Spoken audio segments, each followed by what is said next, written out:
Yes. You good? Yes. Good evening, everyone. Bill O'Neill, I'm calling this planning board meeting Tuesday, September 17th to order. And this time I'd like to call a roll call of board members. My name is Bill O'Neill. I'm the chairman. Doug Brown, Tom Divney. Mark Manning, Christine O'Brien. Nick Bonapane. And like, have you heard from Roger or Lee? Roger has contacted me. He won't be unable to make it tonight. I haven't heard from Lee. Okay. So at this time, I'd like to appoint Christine O'Brien and Tom Hoops as alternates to fill in for Roger and for Lee. And are there any changes to the agenda? Yes. So case P 2434, which is the project, the major subdivision project that's out on Cherry Valley Road. They requested a continuance to the October 15th meeting. Let's see, under other business, number 2, new business, F. There is a contract from Tara Bamford, who is our planning and zoning consultant.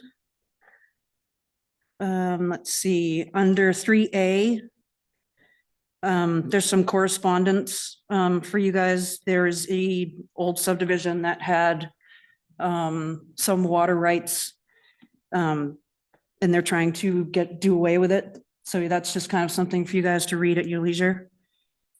And under 5, there's a new section entitled correspondence for the board's information for state permit applications. So some state laws have changed and they're now requiring that the planning board receive copies of all shoreline permits, AOT permits, standard dredge and fill applications, wetlands permits, any state permits, even if they don't have to do with an application in front of the board. So what we decided, Robin and I decided to do is make a new section. We've provided you with the cover letters for all of these applications. If you feel the need to be more informed, we have these applications in full in the office. They're very long and lengthy. So we just copied the cover letters so you know what's to look at. There is one other case that inadvertently did not get added to this agenda that is actually going to be continued to the October 15th meeting, and that is case P 2433. And that is for the Abushan Realty Company for a final major site plan. They will be back next month. Mr. Chair, I have one last request to change to the agenda. If you can just give me a moment to explain. In my position here as town planner, it not only includes attendance at monthly planning board meetings, but it also includes attending ZAC and CIP meetings, along with some Board of Selectmen meetings. Over the years, since I became town planner, there have been many times that my dad called to talk to me, but had to leave a message because I wasn't available. Over time, this became a joke between my dad and I, and he'd leave messages lightheartedly harassing me about being at a meeting and being unavailable. This quickly progressed into him telling me that when he calls, that I should stop the meeting, instruct everyone to stand, and to cite the Pledge of Allegiance. My dad passed at the end of July. So, Mr. Chair, tonight, I am requesting that we do just that we stop the meeting and cite the Pledge of Allegiance in memory of my dad and his 31 years of military service to this country. Okay. So you want to stand right now? I pledge allegiance to the flag of the United States. One nation, indivisible, with liberty Okay. Any other changes to the agenda? No, sir. Thank you. All right, need a motion? I make a Make a motion. You got it. Go ahead. I'll make a motion that we approve the agenda as proposed. I'll second it. Any discussion? In favor? Aye. All opposed? Motion carries. Okay. Moving to. Okay, these are cases for completeness.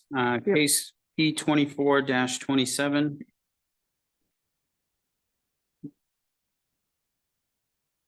To adjust two lot lines of record with map 12 and lot 92 adjusted from 43.97 acres to 43.83 acres, and lot 70 adjusted from 0.27 acres to 0.41 acres.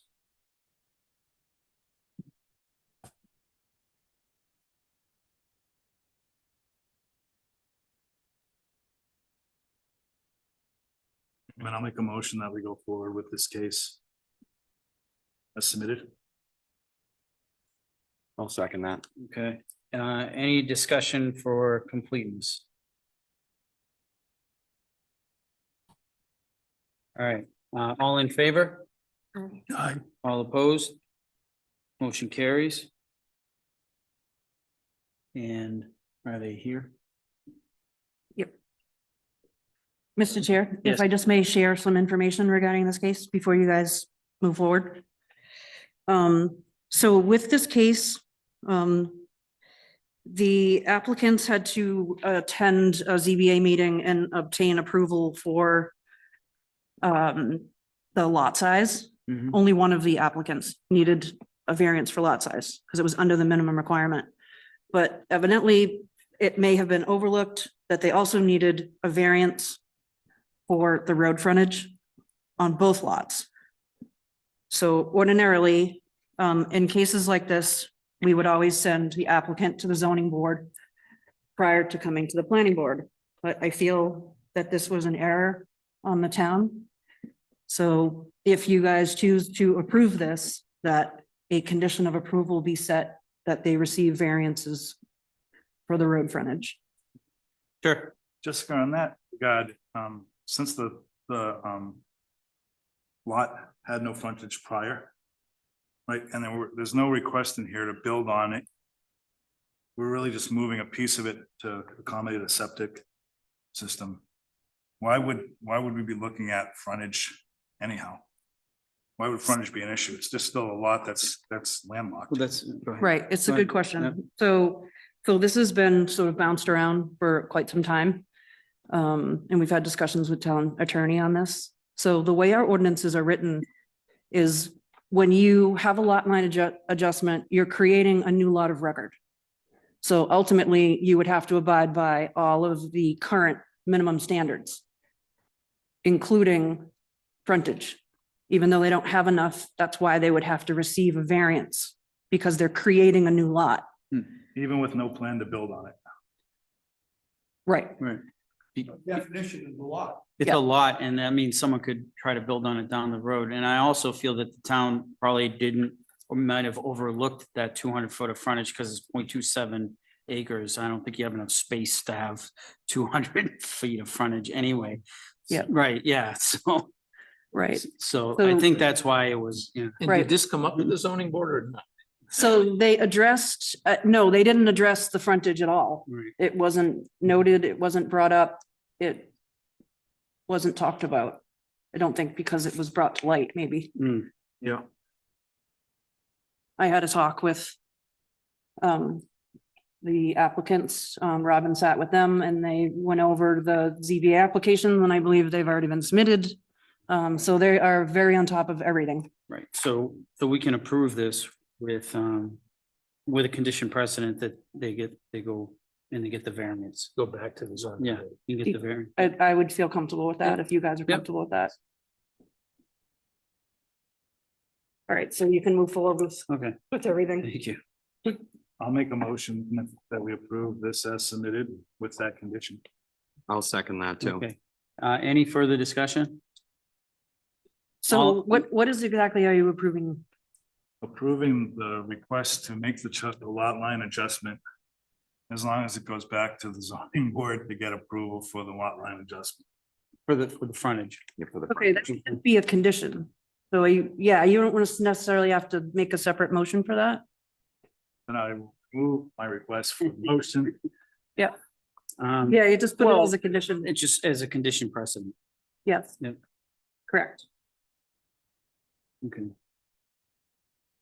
Okay, so we have a motion and a second with condition precedent as discussed. Any further discussion? All in favor? All opposed? Motion carries. Are you guys gonna open up public input? I'm unsure I'm as to what sorry. you guys are doing right now. Yeah, huh? Are you approving the application? I'm unsure what you're doing. That's what he was doing. The motion has been removed, approve the application. I guess we need to go through the process, of public input. Yeah, we'll Yeah. probably hear from the applicant. All right.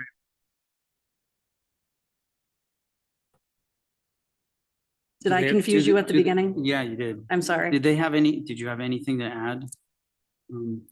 I thought it just seemed pretty straightforward. Yeah. Yeah. Okay. Put them on the microphone. Oh, yeah, can you guys come up to the table and talk Yeah. and introduce yourself, please? Sorry, this has to be recorded.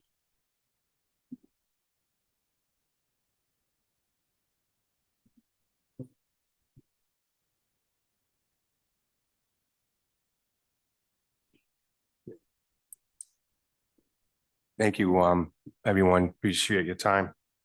My name is Keith DeRosa. I'm the owner of the lots in question.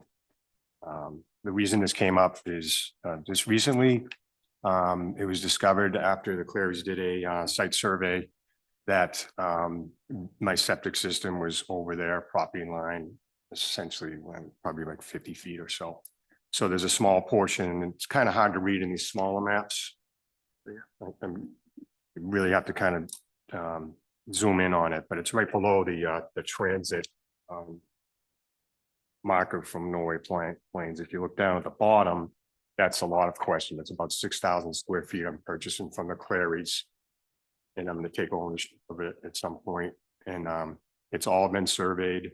It's all very clear to everybody where it is. And it's really what it's doing is just making it a much better situation for myself and them. So that's why we're here.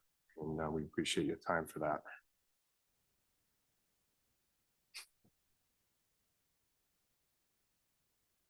Anyone else? Or any other questions? Julie Clary, my husband Jay Clary, everything that Keith said is correct. We didn't know about the road footage until we received the email literally yesterday morning. So Keith immediately contacted the town. I contacted the town. We came up today, got all the paperwork to do another application, which is scheduled for the November 7th meeting. Yeah. Because we're not going to be available. We'll be out of state October 3rd. And it's all ready to go. The abutters are gonna get notices again. The other meeting being the zoning board meeting? Correct. We can't rectify, we don't have 200 feet. We have like 50. We have a driveway. Yeah, my We driveway. have no road frontage, and the lot in question has landlocked between the two of us. It won't have any impact on any of the landowner at all. And I own actually either side of that lot as well. So it's really just these two parties that are impacted. And I also, I notified the abutter across the way, Kevin Kilpatrick. He was one of the people that got the notice, and he hasn't a problem either. So you say you own lot 69 and 71 then? Is that correct? Yes. Okay. Yep.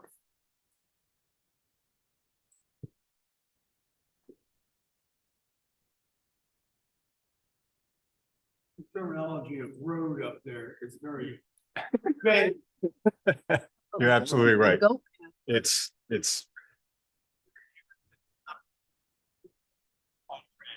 correct. Well, that's rough up there. Mhm. It's really a ski Beautiful. trail is all it is, really a horse trail. It's the reason I haven't done anything on the lower lots. They're so steep, you couldn't. They're pretty tough. I mean, you could, but there's kind of unmanageable, very steep grade. Okay. It's probably a 45-degree angle in some spots. That's the very first part. Yeah, well, when you make the left-hand turn on the Bear Pond Road, it's just straight up. So fun in the winter. Hmm.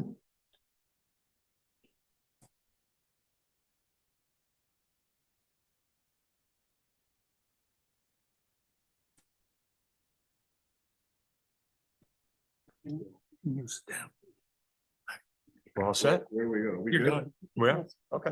Yeah. Does anybody else have any other questions? Open it. Okay. You have any other questions? Don't we have to make a motion? Public Not yet. comment. Not yet. Are you guys, all right, everyone is all set? All right, Yep. thank you. Open it up to the public. Anybody from the public have any questions or comments? Okay, close public.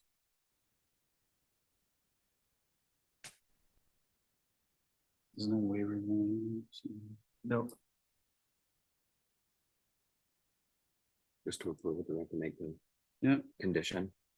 yeah, that condition. So, I'll make a motion, we approve case P 24-27 with the condition to go before the zoning board for the road frontage. I'll second that. any discussion? All in favor? All opposed? Motion carries. Good luck. Thank you. Thank you. That's fine.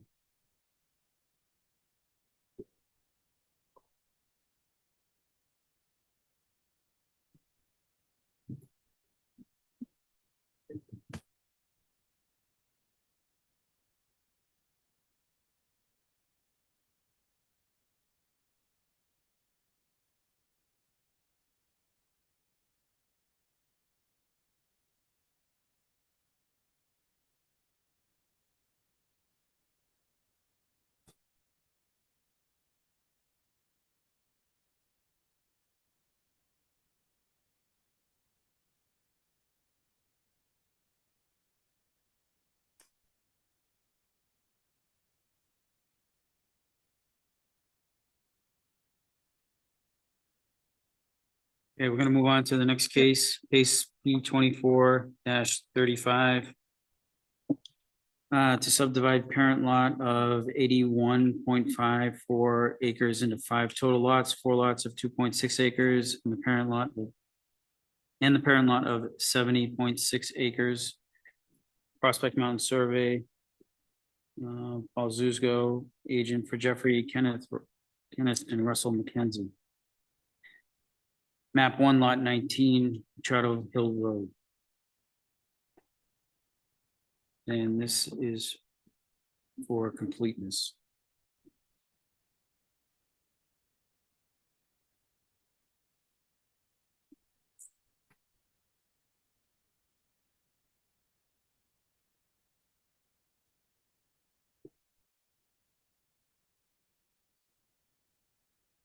There's some waivers on this one, right? Yeah. Yeah.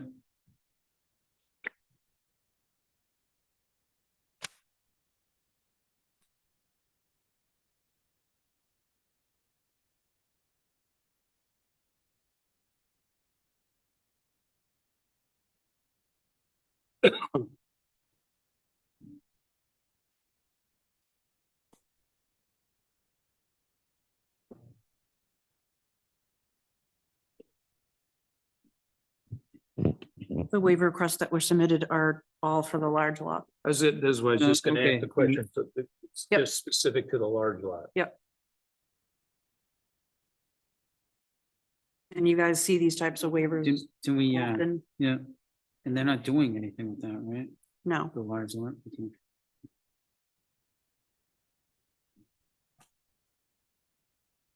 So the wetland delineation and any 25% slopes on the proposed lots would have to still be done then.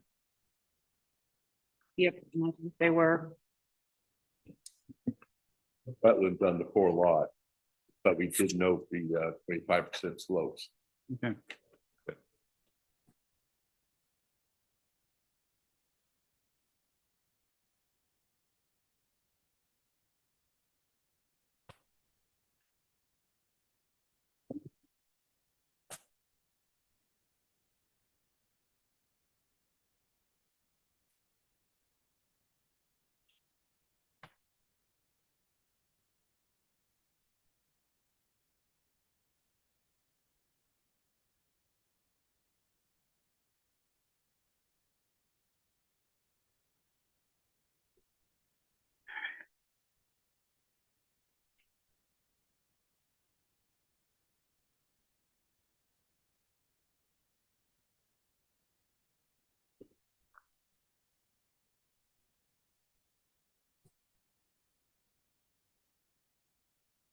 We can grant these for their waivers, right? You could either make one motion or you could do them individually. I don't see a point in doing them individually. I'll make a Talking about the motion. waivers. The waivers, yeah. Correct. Yeah, the waivers. Yeah. I make a motion, we approve the waiver requests as presented on the three. I'll second that. Okay. Any discussion? All in favor? Aye. All opposed? Motion carries.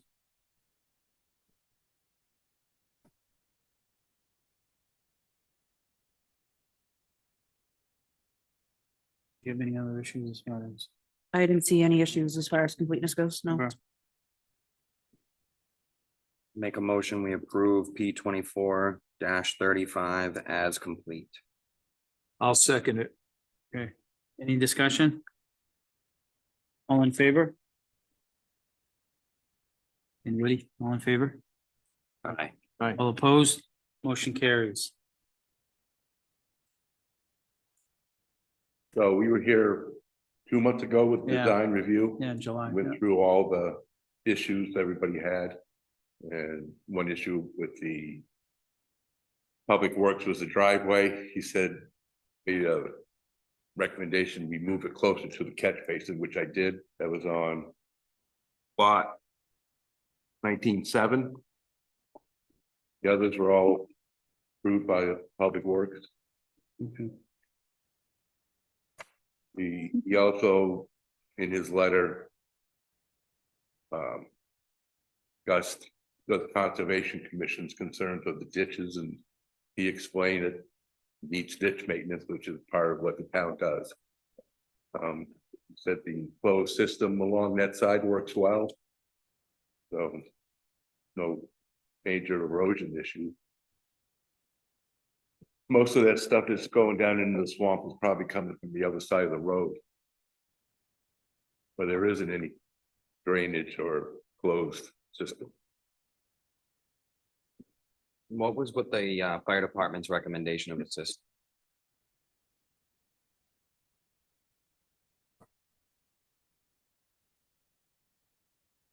Are they requiring them to participate?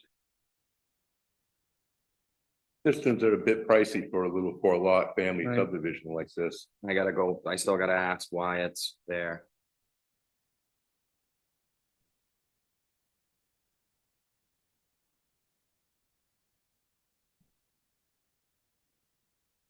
It's the fire department who wants it. Hmm. There's plenty, there's Is there water supply nearby? Pearson's greenhouse, they've given him permission No, to Oh, use their ponds and suck out of that pond. right, They have one right at the There's bottom of the two hill. There's 2 dry hydrants within 1.7 mile, one in Barnstead at Lock Lake and one over in New Durham. yeah.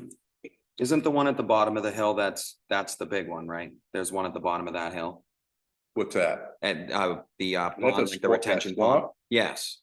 There's no dry hydrant there. Oh, okay. I thought there was one there. But they, yeah, okay.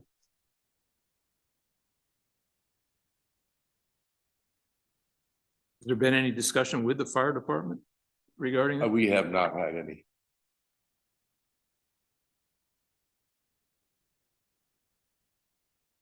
Mr. Chair, as far as the fire protection section of the subdivision regs goes, it requires an adequate water supply for fire protection shall be available within the subdivision or within a reasonable distance from the subdivision. Right, so that's how usually if there's a lake or. If there's- Plus, you guys just approved a big tanker for the fire department, just for these purposes. Yeah.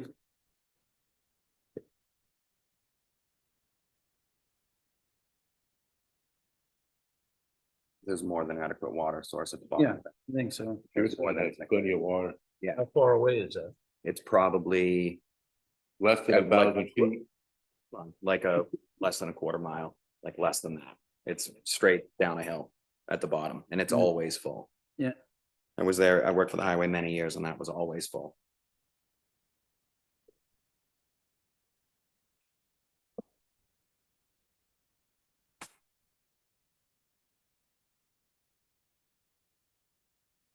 I understand what they're saying is a requirement, but there is more than enough water there. And it's 4 lots being subdivided, just 4 proposed houses that are going in, just single family homes that are going in. If they ever get built. They go into family. Is there any historical precedent for granting waiver like this? For the. Yeah, for the fire. It's not, we're not granting a waiver for it. It's just Right, I think The. each individual, you'd have to look at each individual case Yeah. differently. And as long as there is adequate water supply, I mean, that is in the regs, so Yeah. that would be acceptable. In the past, what we've. Not a requirement. No, It is not. No, okay. it's not, but it's as long as there's, if as long as there's water nearby, and luckily we live in an area where there's water around us. So we've run into this before, and usually every case that I've been on, there's always been a lake or a pond or something close enough where didn't need to put, because like you said, a cistern is very expensive. Yeah, there's a swamp on one side of it, and then on the other side, there's that big, I'm not sure if it's Retention spot style you one. can even get. Quite a great deal of maintenance, Yeah. Yeah. very unreliable. I just went through this in Barnstead and they required, instead of the cistern, house sprinklers. It was a 7-lot subdivision. So they finally approved that. So they have a tank in the basement with water? They have a 300-gallon tank Yeah, in the sprinkler system. yeah. Hooksett does the same thing. And the fire chief came and he said, cisterns, you can have a cistern in your front yard, 30,000 gallons, great.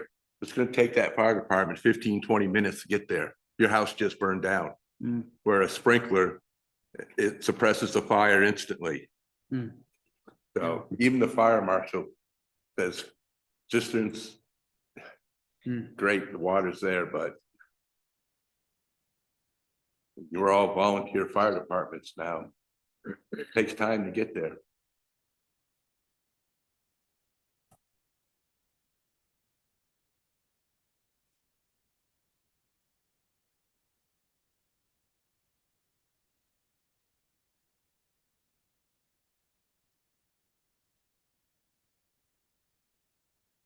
other than that, I didn't see Some anything feet away. from this. You To can come up with these. drop a roll in it and just keep. That's what you do.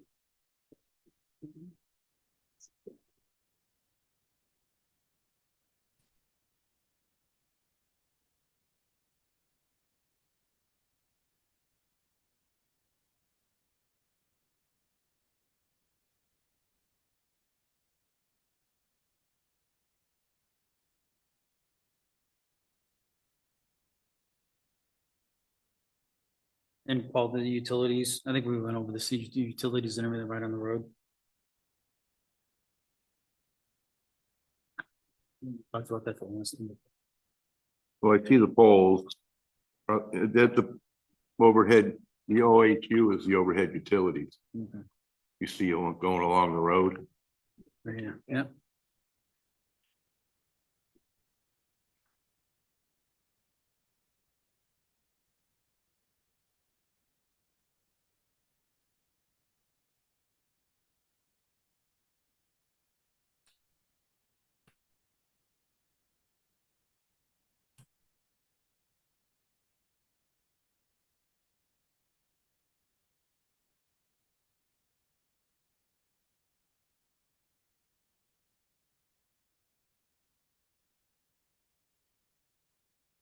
Now, you had said that if they even plan on building on these, but you know that it's only granted for 1 year, 12 months, right? They'd have to reapply again.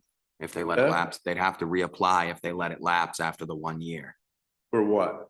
It's 12 months from the date of signing to start construction, and unless a different schedule is approved by the board.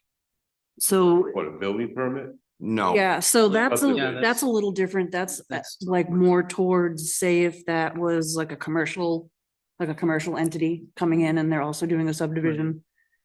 Or if he's representing something that he's saying they're gonna build now. And then you guys tie that into the approval, but that's not what he's representing now. He's Just just the initial. representing Just just the subdivide. subdivision Yeah. of land. Okay. And that at some point, they may build a So residential. home. once they do this. Yeah. Yeah. Yeah, that language that you're reading from is just sort of your typical standard language that usually gets tied to a subdivision, but it doesn't always apply to every application in every instance. A runoff from your driveway. It's a street. Gonna go into that ditch on our side of the road or into those catch basins, Where's that eventually? Where bottom of the hill on our side of the road. stays on your side?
Yeah, it's two thresholds.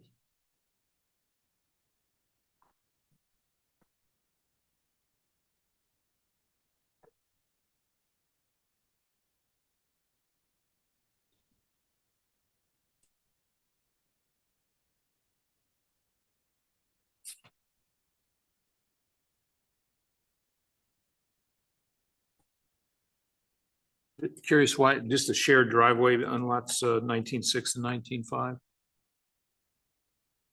Because there was already a woods road right there. You just. And it's at a convenient spot for site distances. Makes sense, and it's directly across the road from another road. Mm-hmm.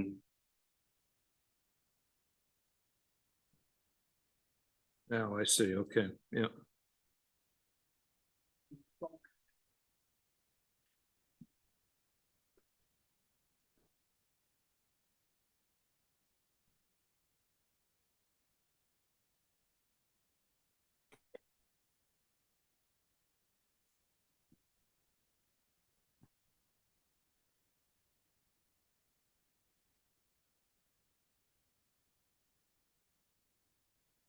So.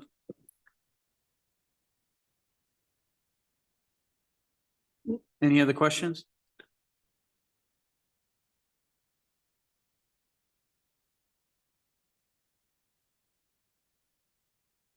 Yes, how do you want to? Just need a motion. Yes. Excuse me, Mr. Chair. Yes. So before you do a public input, Yeah. I would suggest that you guys do the thresholds for active and substantial development. On instances like this, you guys have done very often is just to set monumentation, and you can do that for both Oh, yeah. the same the same action for both thresholds. So.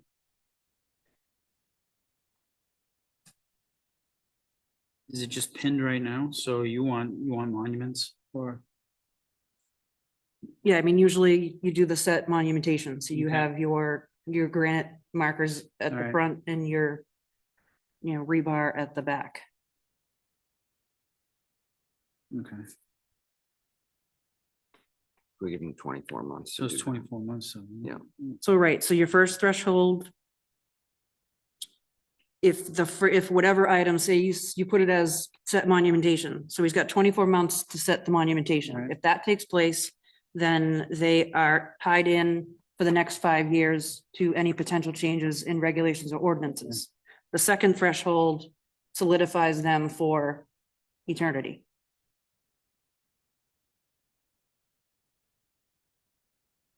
But this isn't anything we have to vote. We don't vote on that. You don't vote on it, you just Okay, so discuss it with the applicant if you have to, but you could set the threshold, with it's that? just set monument With date. that? you okay with that? For setting monumentation, within 24 months? Oh, absolutely. Yep. Then just pins in the back. Yep. Perfect. We still need to get state subdivision approval too, Okay. which I usually like to wait till you guys get there because I hate going back to the state and have to make changes, town make changes. All right, yeah. Any questions from the public? Or comments or anything? Okay. I'll close public.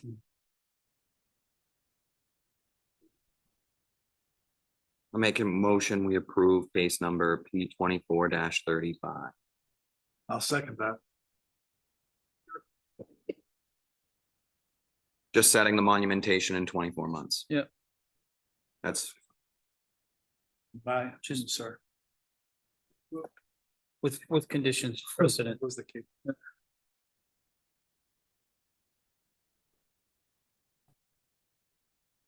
We have a motion, we have a second? Yeah, Mark. Okay, all Mark did. right, any further discussion? All in favor? Aye. All opposed? Motion carries. Thank you. Thanks, Paul.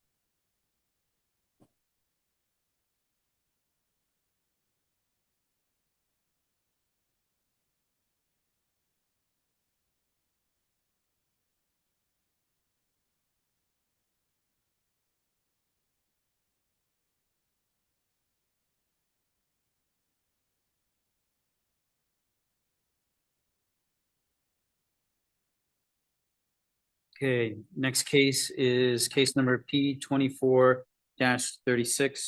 Norway Plains Associate Cooperative Paul LeBlanc. Agent for Lavender Sense Relaxation Retreat. 10th floor owner, map 10 lot 6-4 Avery Hill Road. And this is for completeness. They were here last month for to construct a wellness and retreat, wellness and.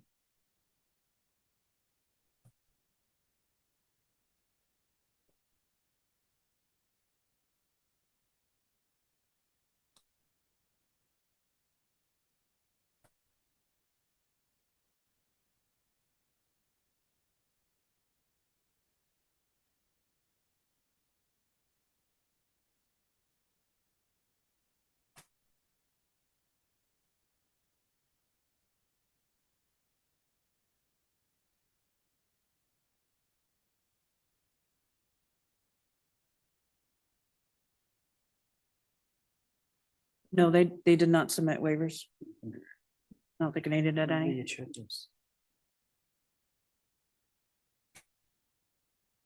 Readings first, right? Yeah. Mr. Chair, I make a motion, we accept case P 24-36 is complete. I'll second that. Any discussion? All in favor? Aye. All opposed? Motion carries. Do you have a question?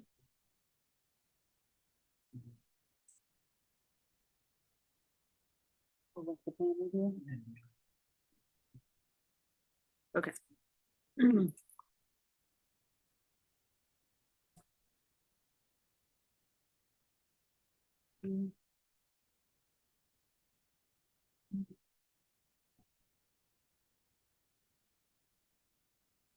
Because it's won't be down. I thought I was losing. Okay. Excuse me, board members, can you just check your planner review for this case? To look at your page numbers? And see if it just goes from page 1 to page 3 to page 5 to page 7. Yes, there's no waivers or. Yeah, that's why I couldn't, Exactly. that's why I asked. You No can- waivers, there's no There. checklist, there's nothing. Well, that's odd, huh?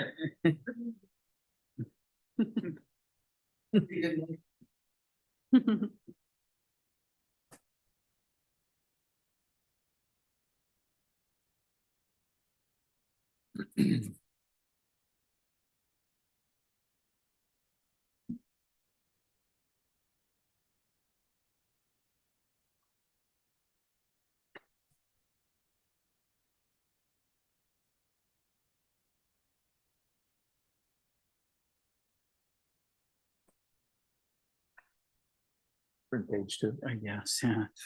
Well, like that. So I asked if we were waivers, because I didn't see any on here.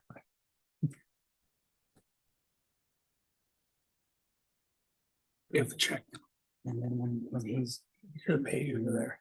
when Nick was making the motion, and like, there's no check. Where's the checklist? She said there was no waiver, so Yeah, so I thought it was just me that had a missing page. I wasn't looking at the page numbers, so I just assumed. That's my fault. yeah, it worked out, there weren't any, so. Yeah, You know, perfect timing. Yeah.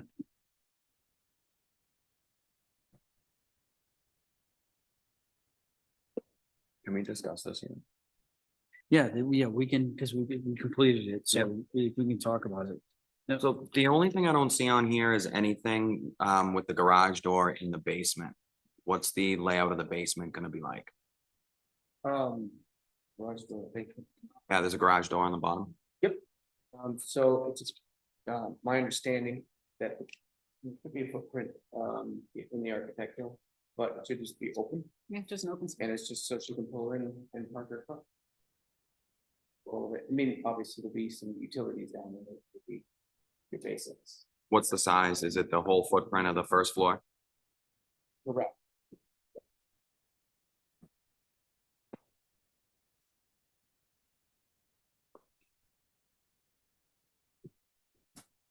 Sorry to ask this of you again. I know I did last time.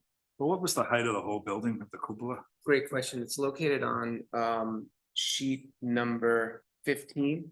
That's not, That it's not. That's what I'm looking. should be.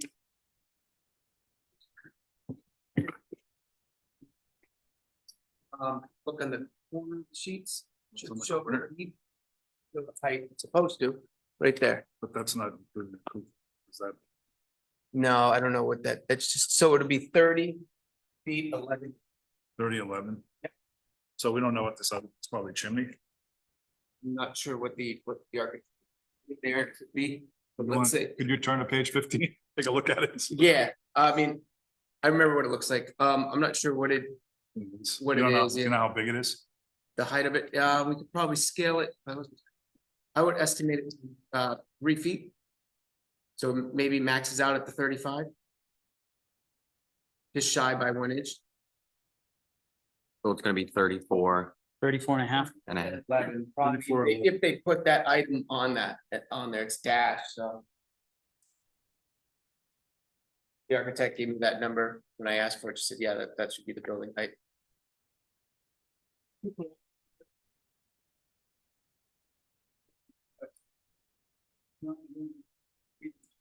It's an appeal item.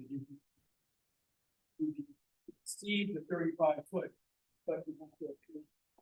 Yeah, it's still have to get it approved by the zoning board to go above 35.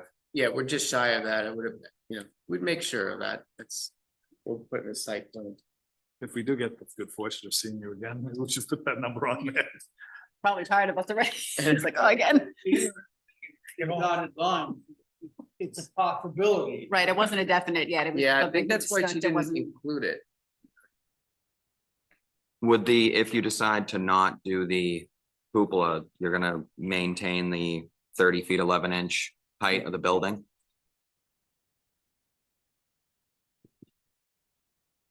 Sorry to see again, but just to remind me, I remember I was good with all of it, but No, it's, there was a discussion about the way that the driveway entered off of the road.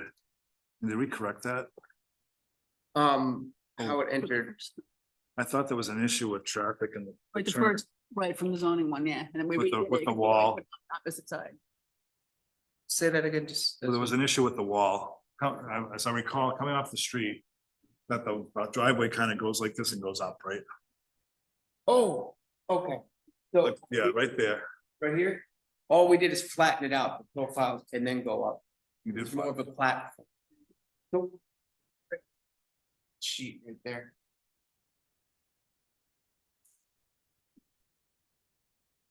Sorry about that, Mark. Complete. Thank you. Sorry.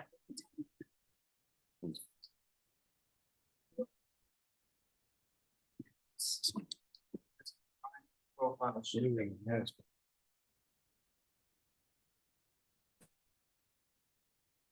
that impacting the runoff because the runoff went to the direction I'm looking at you, the left. And there was an issue with the drop off of the side of that driveway. I think that's, if memory serves, that's why we had the discussion about a guardrail as well. Yes, yeah, that's exactly what we did. So what we were talking about before was this difference. So what I did is I brought back the 2% a little further, so you have a more flat. So come down right here at your flat spot, like what we were talking about. And then we did add the guardrail. Right. And so actually the review engineer stated that he liked the guardrail set back a little further, and that's what I've already done. And on both sides, right where it touches the road, right where your finger is pretty much, yeah. Right there, yep. Yeah, how far, was there a rock wall or something on the top side of that road, that driveway? Yes, Mark, you're correct. Right here, there's actually a culvert there. Over. That crosses over and then dumps in his area over here. So when the water comes down the road, it actually stops, gets collected by the culvert, crosses over. And the culvert's lower than, or at the height of the road or lower, so Right. it's not impacting you. It's not impacting, it just works out perfectly, so we don't have any excess drainage that we have to carry from up top of the hill. Just This runs comes down, across. goes into the catch basin, so all we're doing is collecting this and bringing it down the road.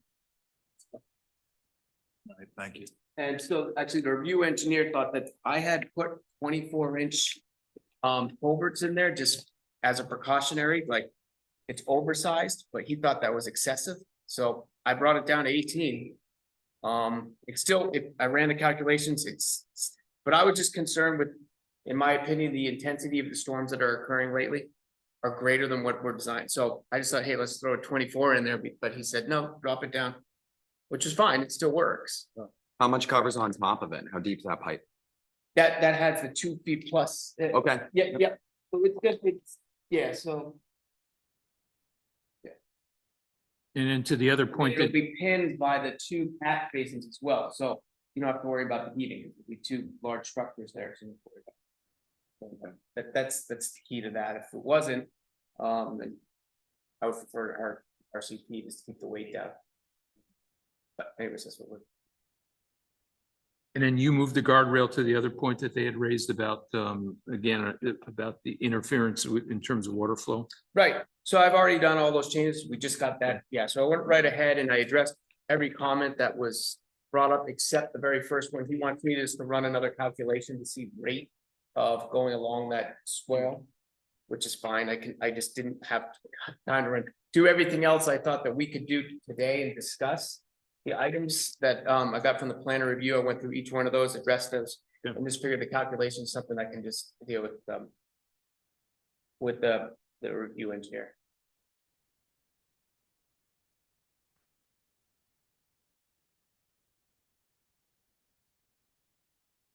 When does it open? After you guys approve it. Hopefully sometime next year. You're gonna go in the salt bath? You have to try this. out. Okay, didn't- Wait to see that. Yeah, I would like to try it. Must make Delicate skin. Oh, it's good for your skin.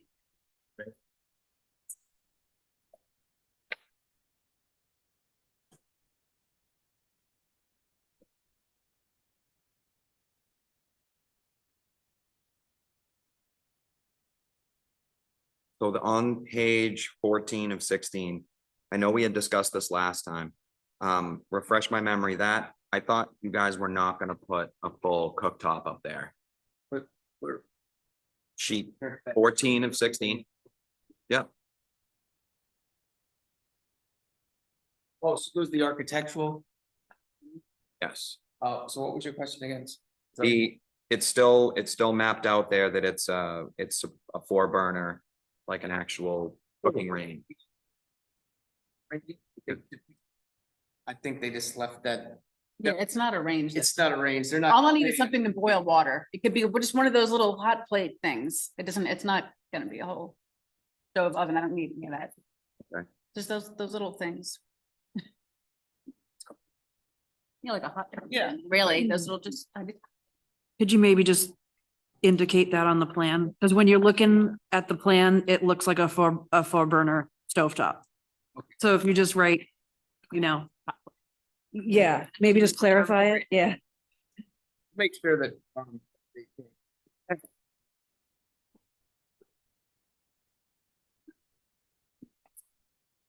Have the cupola height too, if you're going back. um. What was that? That was sheet 15, right? This one's 14. Cupola. This is And this was 14. 14 for the burner, yep. Right, the cupola is 15, yep.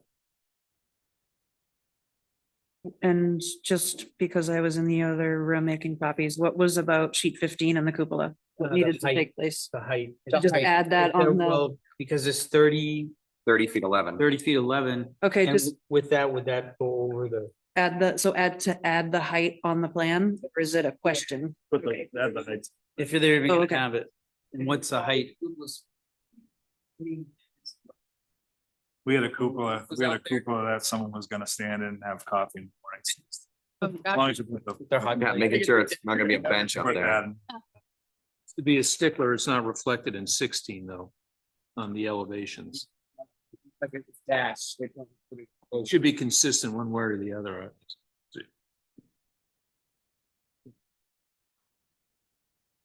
Either put it on. Either it's or on or remove it's it. off.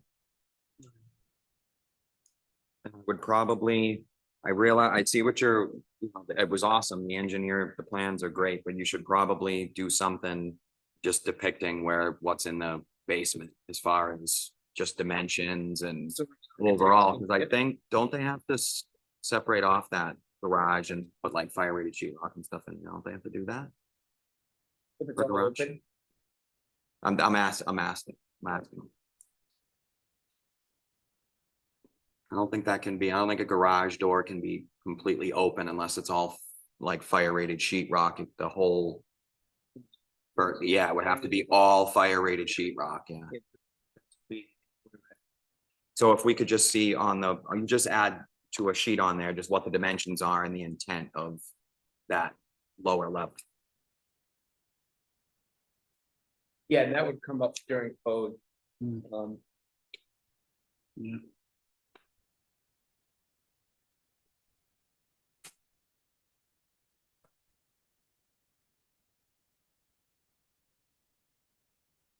Yeah, it would just be a little better to see it on paper before we approve it, that's all.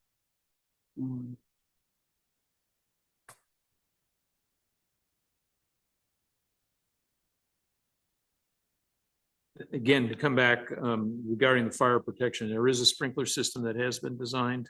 It has not been designed, but that's the intent. That's not what was captured. Well, I think that's what they require.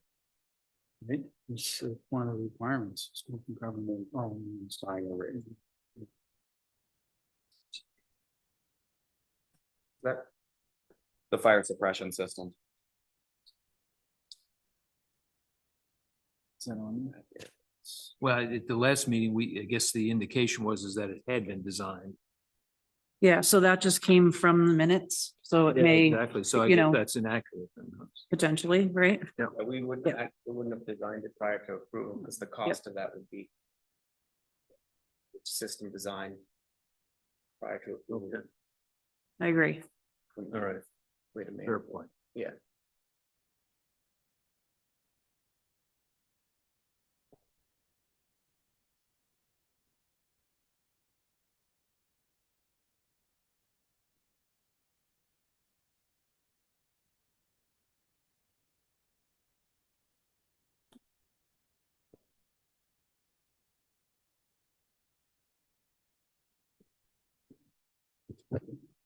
Oops.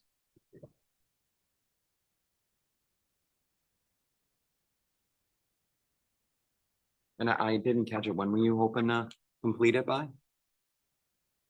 It depends when we can start, really. I mean, don't- Is, oh, I'm how long? guessing 9 months. I'm guessing a 9 9 months timeframe.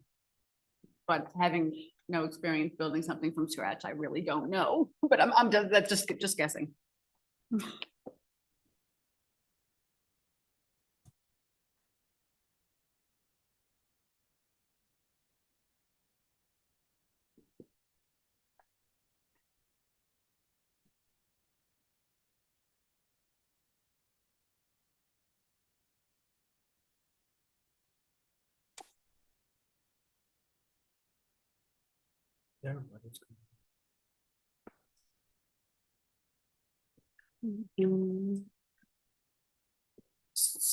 So there is a section here about abutters comments. I didn't receive any for the planning board meeting, but I Okay. did read the Okay. ZBA minutes. Yeah. All right. But I they, just so didn't they know if were we got already any. Yeah. discussed and Yeah. approved those. Okay. Okay. Yeah.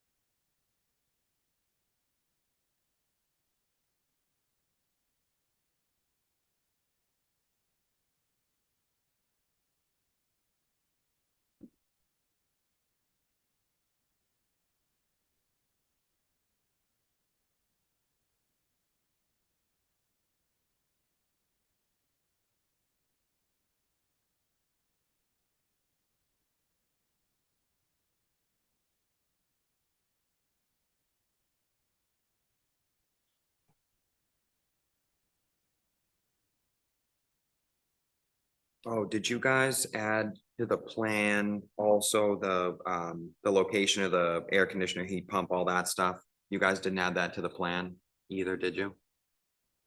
Yeah, all the outside stuff? Not the plan that you have, but I've already made an update, like as a. You do? Instance, as a for instance, like the AC unit would be back in the building in a tucked corner. You have a retaining wall here, it's a step retaining wall. This side, then you have to do it back there, it can be fully blocked. We would see, that's the goal, right? They don't, you don't wanna. But yeah, it'll show on the final. Already, I've actually gone through the list and have made all the corrections to the plans already, so it's. Did you guys iron out the hours yet? Well, The hours of operation? I think that was the only other issue on the, Whatever was approved, which right, I did have a question because. yeah, but- the hours and days of operation were approved by the ZBA, consisting of 10 AM to 6 PM seasonally, 5 days per week, and weekends during the winter season. Can I ask what that means, though? Weekends during the winter, does that mean only weekends? Or what does that mean? So Because because that wasn't discussed, I would. let me chime in on that. Go ahead. I took that from the minutes. Yeah, because that wasn't in the That, plan. that was the language that I took from the ZBA minutes. And that's all I really had to go on. Okay. So if that doesn't make sense to you. Yeah. Then I'm not too sure that should have been addressed at the zoning board meeting. I don't know Right, if it was, the, because in my members plan, were- in the narrative from the CBA, it was 5 days a week, 10 to 6, 11 to 5 on Sundays, and then winter was gonna be 4 days a week. Friday through Monday.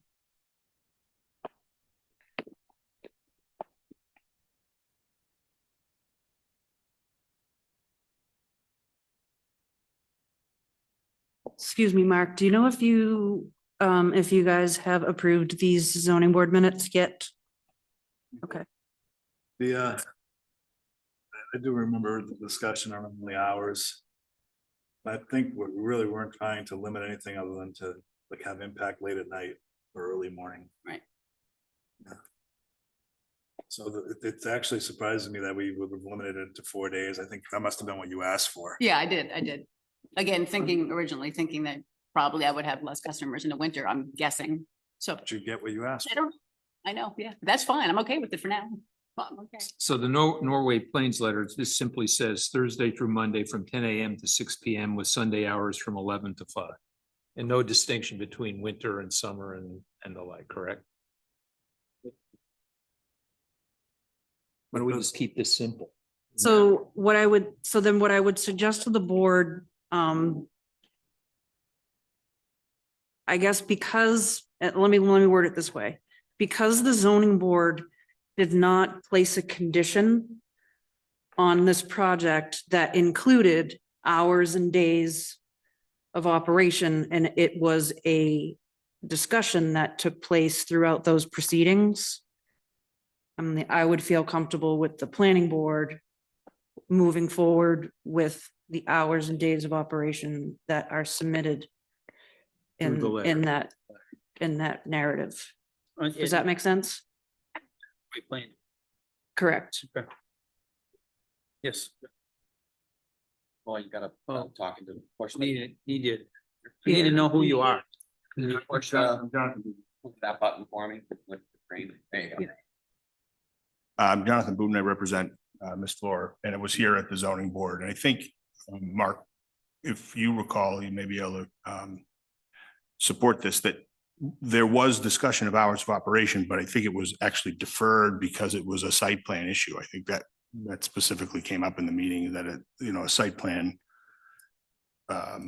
really controlled that, so that, because it wasn't a condition, it's not something I focused on, frankly, until, we just saw this review letter. But Oh, you're probably right, but I think Jess is giving us a good resolution here, just to give us a new set of hours. The only condition I recall, and I think it's actually written in here from the zoning board, was that it couldn't become something that drew more traffic, like a fitness center. can't become a gym. Correct. You can't convert it to use without further approvals. That definitely I recall as well. So the hours piece, I believe Jessica's idea is a very good one, which is set the hours. I don't have any objection to that. I Okay. just wanted to help make sure that you had the support you needed to make this move that you. And that's kind of why I left it the way it was, because it's really not my decision, it's Yeah. their decision, so. And no distinction between summer and winter, we're saying that, correct? Right, yep. Right, and so, So 5 days a week is okay for so spring, if, summer, fall. if I can interject for a moment. Sure. So ordinarily, if I had had the opportunity to sit with you formally at the very beginning, things have been a little chaotic. What I normally do is I guide an applicant to not be so specific with your hours and days of operation. So say you want to operate 7 days a week. You Right. want to open at 9 in the morning to maybe a little bit later at night. You don't have to work those hours Mhm, and days, mhm, but you could, right, but okay. so I would ask for more than what you're doing, so that way you don't have to come back. Okay, okay. Can I do that at this point though? or Yes, is that and Okay, so we're still in the negotiation phase. I okay, think I think you would be able to amend okay. your project narrative and broaden those hours and days so that you're not nailed down so tightly. So can we do 7 days a week then? That's my recommendation. Can't be 7 days. a week. Right. No, I will not, I promise I. So we could make that a note on the site. Yep, and if They don't it's, have to- We reported 7 days a week, unspecified hour. or give Well, them no, I some think there still timeframe. needs to be specified. Yeah, I think the hours have to be, so not, Right. again, not too early, not too late. And Yeah. again, I So there's a Yeah. window, yeah. 10 to 6, then Monday through Saturday, 11 to 5 on Sunday. Yep. Yeah. Make a note of that. 10 to 8.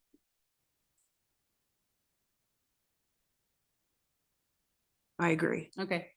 Okay, 10 to 8. 10 to 8. Say have a dinner? I can go there after work. After dinner, yeah. And I can Yeah. eat and then. Yes, yeah, exactly. Okay, Relax, okay. it's open up. 10 to 8.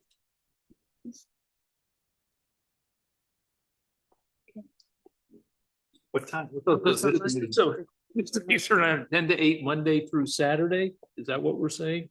Yep. Should we Monday, say 11 a.m. to 5 p.m. on Sunday? Sunday. Then, yeah. let's do that. Is Should it, we think through this for a minute? Because what time is this meeting? As long as there's time to go after. the Yeah, we'll meeting. come over right after this.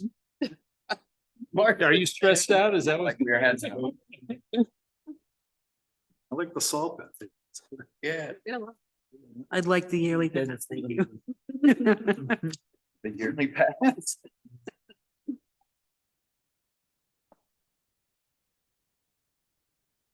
That was complicated. Yeah. I know, sorry. Thank you, Jensen.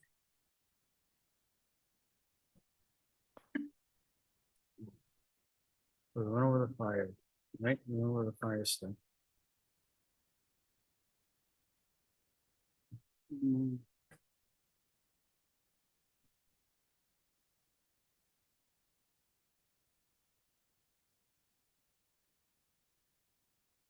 The drain. Which ones? Parking lot landscaping.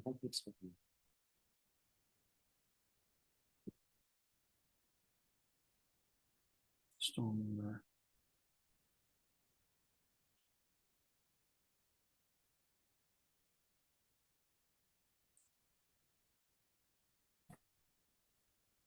I'm just gonna go through the checklist real quick.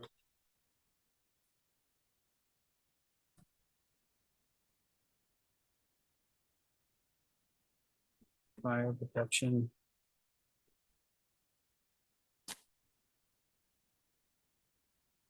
Smoke and carbon monoxide alarms, illuminated exit signs, emergency egress lights.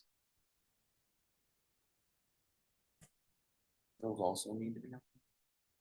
I No. don't, no, that's more for No. when they go for the building permit. I'm just Just going gonna- through this so we make sure we're covered with everything. Yep, I have two more things, but I'll let you, Non-sewered area. Um.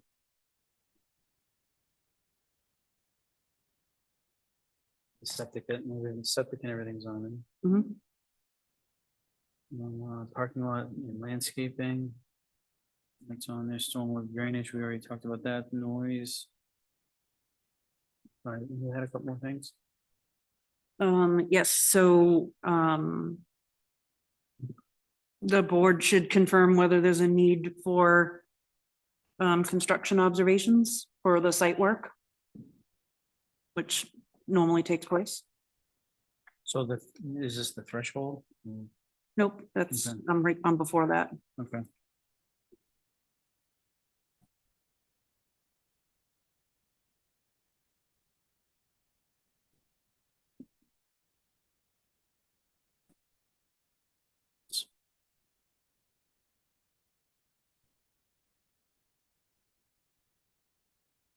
So would that, So they have 24 months to start. Yep. Okay, are you guys gonna, you guys gonna be able to do that?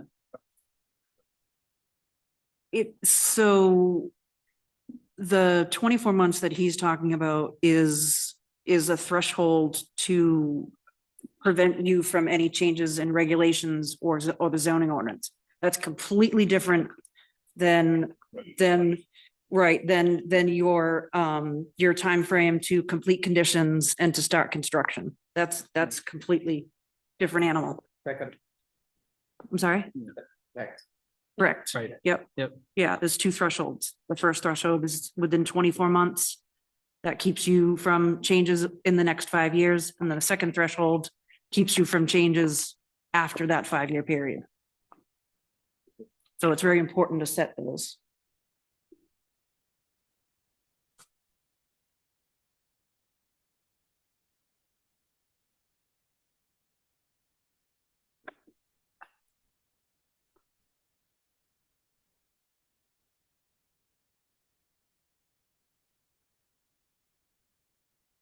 What else did you have the threshold? So yeah, it was just the thresholds and whether or not you guys were going to require construction observations.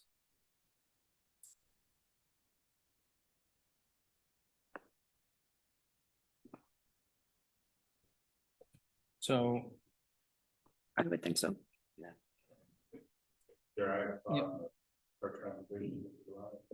sure. You gotta go up to that thing. Yep. Sorry. Yeah, and can you make sure that light's green? So that way that, Hmm. yeah, there we go. Hello. Yep.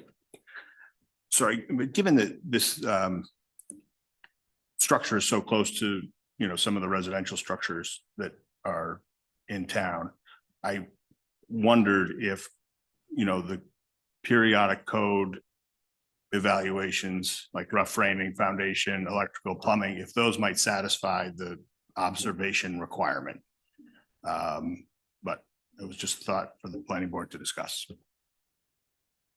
Yeah, so that's normally, so those observations are done by the code official.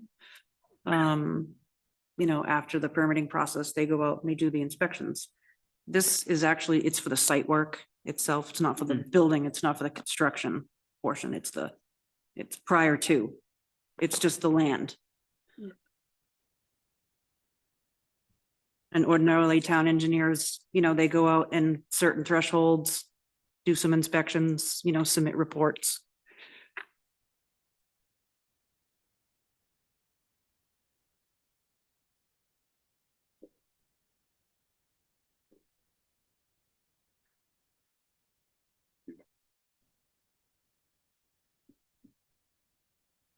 So, yeah,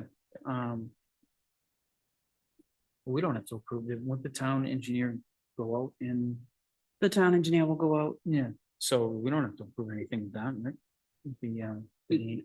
The town engineer to go out for the approvals for the site So, work. so no, you just need to confirm that you Okay, are gonna request okay, construction observations, and what normally takes place after final plans are submitted is a pre-construction meeting with the town Okay. engineer, the developer, you know, planner, potentially the building inspector, and we kind of have like a meeting of the minds just to discuss, you know, how construction's gonna continue and things like that. So we kind of okay. have that meeting and then construction begins. And that happens fairly quickly right after, you know, right after we get final plans. We can set up a meeting.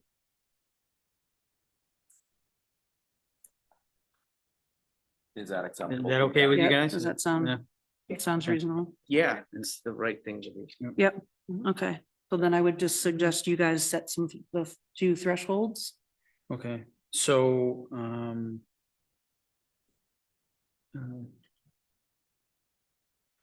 well, all we deal with once they start excavating, right? Right, so So- a lot of times I've seen, The excavating and the driveway. yeah, and that stuff you like that. guys have put in, you know, installation of stormwater management. Okay. As the first threshold. That's pretty substantial. You know, land movement. Driveway itself, right? And then that retention, what is that? The proposed infiltration basin. That's all part of the stormwater management though. Right. So just the Yep. stormwater And management. then I think, driveway. and then I think the driveway. So just those two?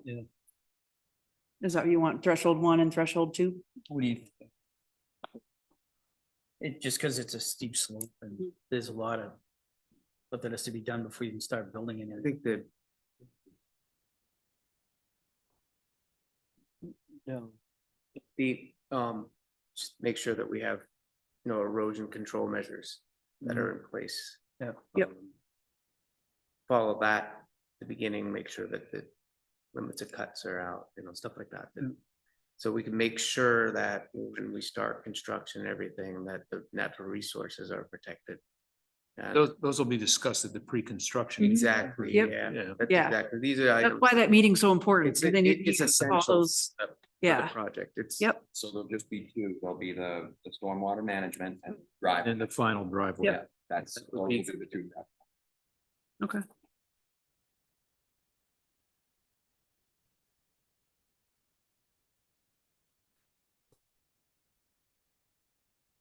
And the only other thing that, again, there's a driveway permit and a right of way permit that's. Yep, I have that down under subsequent conditions. I've added all that to the plan as well. We'll have to have a driveway permit, but doesn't get missed, everything will be spelled out just like in one spot. I would open it to vote. Yeah. Anybody else have any other questions? All right, I'd like to open it to public. Anybody, public have anything? Yeah, public, Make a motion to accept case number -36. could you do conditions precedent? With and conditions. subsequent. Conditions subsequent. And the rec- Second. You can say. Thanks, guys. All right, any discussion? All in favor? Aye. All opposed? Motion carries. Thank you.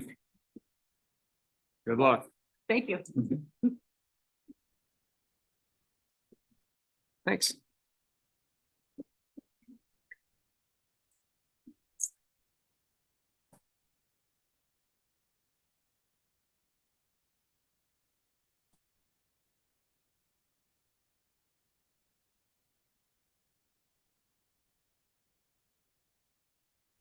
Have a good night, you guys.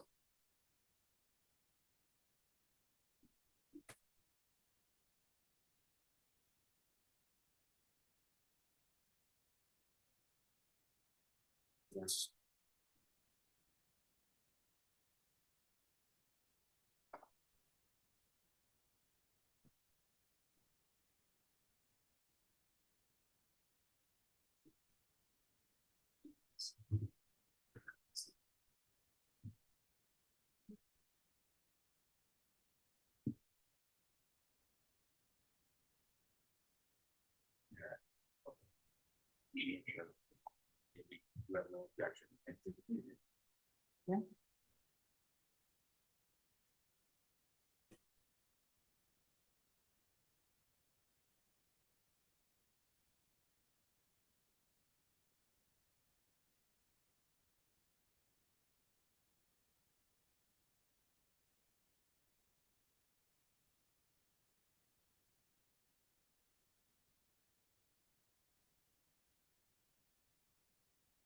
All right.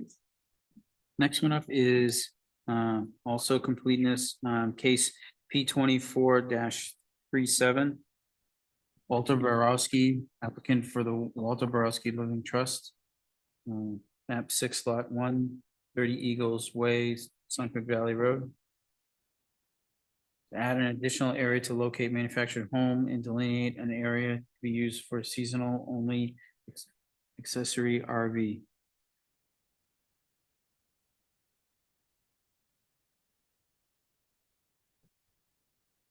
Mr. Chair, Yes.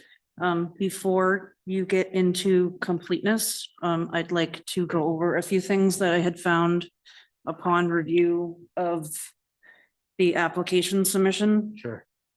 I've listed it on the first page of the planner review under planner's comments. So there are some potential ZBA items. There is a proposed seasonal RV that may need a variance from the ZBA because seasonal RVs are only permitted to be occupied on a lot with an existing dwelling unit. And that's currently not the case. Number two, there may be a need for an equitable waiver of dimensional requirements for the existing house on lot 33 because it encroaches not only the interior and side setbacks, but it also encroaches the abutting house lot. So it goes over the property lot line. Number three, there may be a need for additional equitable waivers for the remaining existing houses, but it's hard to say because they're not indicated on the plan. Okay. And number four, it's difficult to confirm that the proposed home on the proposed lot 56 meets the front setback because the setbacks are not indicated. I did a quick measurement and it appears that it does not meet that front minimum requirement, which is 30 feet on an interior lot in a manufactured home park. So it's a little bit larger than your normal 25-foot setback. Okay. So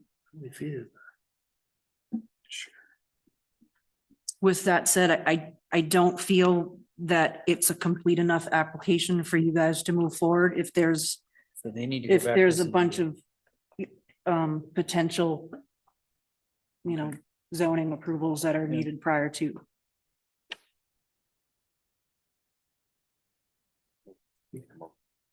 Thank you. Close. We So, can continue it. We can Continue it. continue it and upon them going for the ZBA. so I Yeah. would request that the applicant continue the application, because you guys don't have jurisdiction of the application yet. Yeah. Otherwise, your only option would be to deny. And I don't want to see that, because there's been a lot of work Because you- so far that's yeah. been put into this. So we're recommending that you continue it until next month and then go before the ZBA and get these variances straightened out. And again, just let me finish. We don't, otherwise would have a choice but to vote no, and then you'd have to start all over again. We don't want to do that. Sure.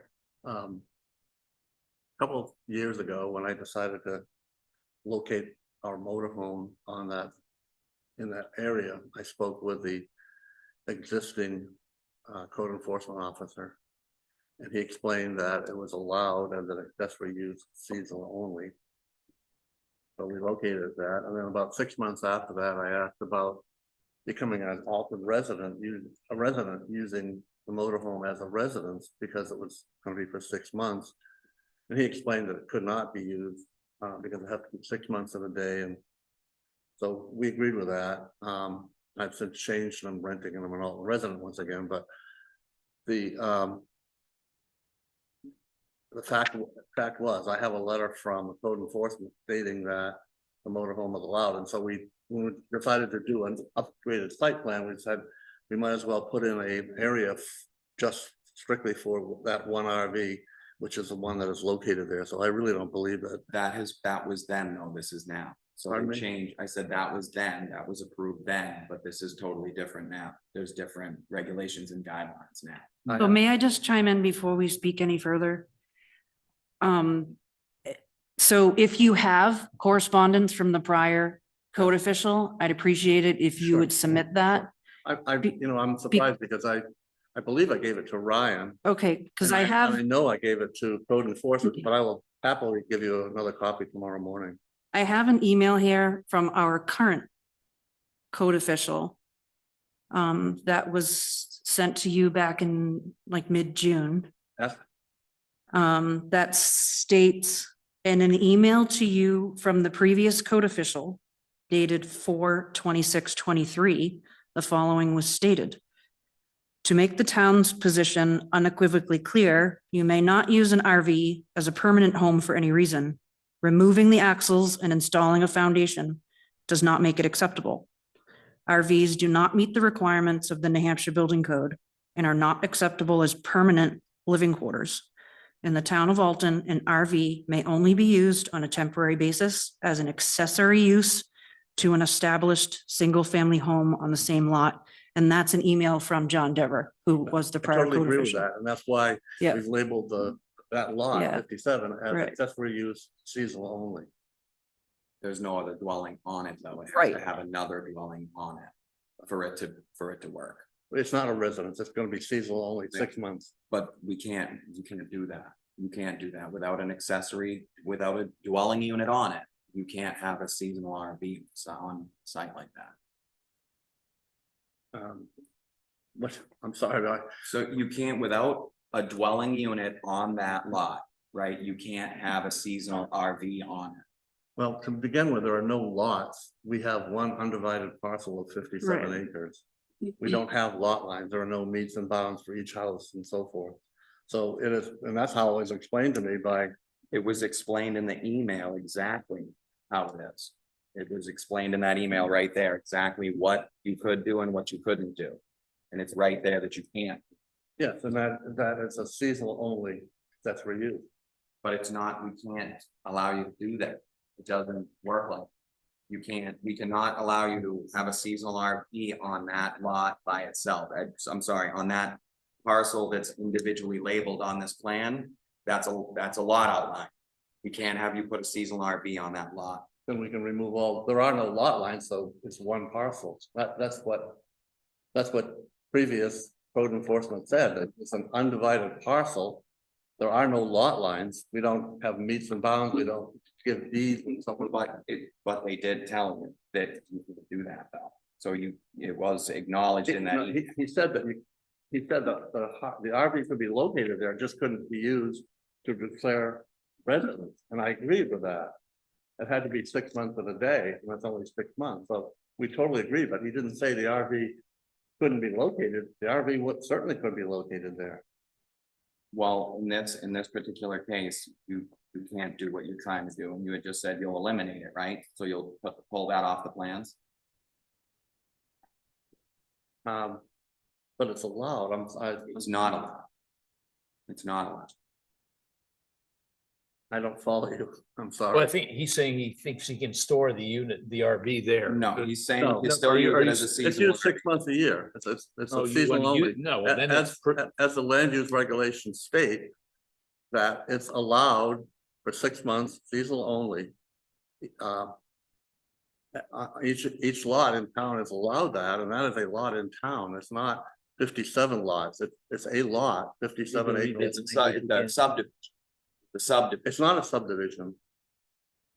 Okay, so there's a lot to this, you know, I mean, we, everybody has worked very hard on this, and I Yeah. understand where you're coming from. Right. You can't do it. It's stated black and white, it can't be done. That's, you and I both read it differently. It says, it's in email, it says right to you what you can and can't do, and it says you cannot do that. It said that I can't use it to declare residency because it's seasonal only. And that's all we're saying, and that's what the plan says, seasonal only. We're not using it to declare residency. We're not saying that it should be anything other than seasonal only. Right. So so the ordinance clarifies, it states that you can have a seasonal RV on your lot Right. as long as you have an existing house on your lot. There are 55 existing houses on that lot.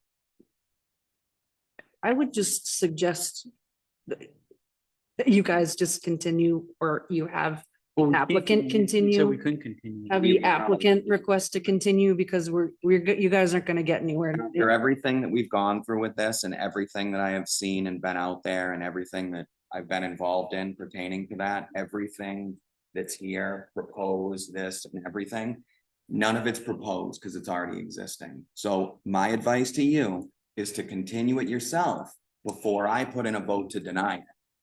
So I'm asking you to continue it, would be your best guess before I. We vote to deny make it completely. incomplete, then you gotta start all over again. So Can we continue the RV portion and just go on the? new lot, No, which the is more RV important? portion is Hmm. not going to go through. It's not gonna go through. What needs to be done to have it go through? You would need to put another home. There would need to be a home on the lot where the seasonal RV would be. you have to go to ZBA. The ZBA, put it this way, the ZBA would have a better idea of however you want to try to fit that in. They would have a better idea. Yeah. So I would suggest continue it and then go to the ZBA and get the variances that you need. And then just come back next month. Pardon me? I said, if I were you, I would continue it. We're asking you to do is continue it until next month, and in the interim, go to ZBA and get the variances that you need, and then come back. After you get the variances from ZBA, then come back to us. And what is the variance that I'm applying for? So all of these, the comments that Jessica specified to you, the 4 different conditions, there may be need for an equitable waiver of dimensional requirements for the existing house on lot 33 because it encroaches not only on the interior and side setbacks, but it encroaches the abutting house lot number 32. There may be number 3, there may be a need for additional equitable waivers for the remainder of the existing houses, but since they are not indicated on the plan, it's difficult to determine. Also, number 4, it's difficult to confirm that the proposed home on lot 56 meets the front setback because the setbacks are not indicated on the plan. So you need to indicate all those things on the plan. And there could be So others. if I can just Potentially. clarify for Walter. Yes, please. So, well, and myself, so even though the lot is one singular lot, these lot lines shown are in terms of the state for septic loading. So it even states on the new approval from the state that the entire parcel is to remain under single ownership. That these individual lots cannot be. So what I'm gonna do As is, individual. I'm gonna Yep. vote No, to deny this if we. I'm just trying to clarify here, sirs. Yeah. So you're still gonna, you still want us to apply all the setbacks to these individual lots, even though they're not individual building lots? So when Mr. Borowski came in years ago, the town did not have a manufactured home park ordinance, Yeah. but they do now. Mhm. So by coming in, and I'm sure you all know, by coming in, there's a change. Yeah. You would have to abide by today's We do. minimum standards. So that plugs you into that ordinance that was not in place when you first came in. And so I'm just making sure Yeah. that you want all the setbacks applied to these individual lots, even though they're just for septic loading, it is still one parcel as a whole, one Right, 57 so acre. I lot. would like to be able to confirm those 4 points on that first page of that planner review to where I said he may need like this. I want to confirm those with the code official Yeah, all right. to make sure that we're both on the same page and that, we're both reading into that. Does, all the lots have to be, noted where the house is located, all of the setbacks on all of them. I want to confirm with her. It's been very difficult to touch base with her. So I want to confirm those 4 things on that front page to make sure that Yep. those are in fact items that need to Applicable. be addressed for And then sure. maybe Yep, There should be no problem doing that because every one of our lots is greater than the 75-foot requirement that's in the current ordinance. Every one of our lots meets all setback requirements, all zoning. I mean, if anyone's ever been through the development, they know that. And we have proof of that, so. Might I ask a different question of Jessica? Jessica, if this were a new development, right, the requirement for this would be 2 acres per each unit. They could sit on 10,000 square feet, but the requirement for the overall lot size would be 2 acres per. no, it's different because the manufactured home park has its own standards. It's 10,000 square feet. Right, we know that. It's 75 feet of road frontage. And the setbacks are 30 feet from the road and 20. Isn't there an overall lot it's requirement? just an additional 1,000 So- feet per unit. Right, so your park, So it's not. much. right, so your total park space can only be as much as, I think what you're getting at, as much as what that minimum lot size requires. So your park can only be 2 acres. Is that what you're saying? Like the minimum? So the other park, manufactured home park case that's been recently looked at, required a lot to be something on the order of like 90 acres. One of the pieces of that was gonna be 39 acres if required with a separate house. I had thought that I know there's a minimum of 5 acres for a manufactured housing development. But I had thought there's still the 2 acre minimum requirement for each unit, even though you can sit it on the 10,000 square feet. And if I could I ask you, the green ones are already there, right? For The green on these plans, like this down here. Yeah, so the green and red are all there. They're all They're there. just indicating. We're just whether looking for the 2. the private, whether they're on individual sewer or the community sewer, it's just the red and green. Thank you. So yeah, currently 55 lots exist. Yeah. We're proposing 56 and then The RV area. I think that may be another issue for you, but Jessica would know better than I. So I think what you're referring to is this one that says the overall park density shall not exceed the density allowed in that zone. Yes, Is that what you're talking and about? it's 2 acres per house. So the overall park density is X big. And it should not exceed the density, which is only 2 acres. Per house. Yep, Per house. yeah. But the So- total lot's only 57 acres. Yeah, we're exceeding the density already. Yeah. What's there, and I understand it's grandfathered. Well, I think it was grandfathered, but now it changes because I had to go for an entire subdivision. Right, I know we don't have a choice. Yeah, it's already there. Yeah, Yeah, it's but already the there. 2 additional ones would go up against that requirement, I would think. Exactly. So are the 2 additional ones allowed? Is that Well, your ultimate You question? need to get approval from the zoning board, I'm thinking that's another, I guess So that's it doesn't another thing change you need to this address. is- So correctly, What so, we're trying to do is. so Mark, is that an additional potential? It's a additional potential. So issue. it's number, so there's 5. Thank you. Yes, thank you for pointing that out. It's strange because the town master plan, we are 55 and older. The average age of our resident is in the 70s. We have 19 single resident homes in there, widows, widowers, have you. So we certainly qualify as elderly housing. And the master plan goes on to say that regarding elderly housing, that a density bonus should be considered.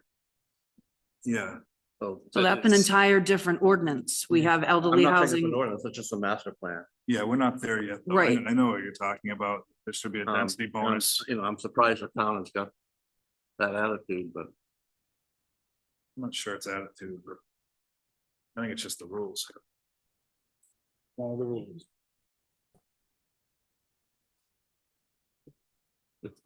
Well, so Anyhow, I I get want it. to fill out the application and I would continue the next meeting. So at least, once we do get. any I'm not sure when I can get into the zoning board.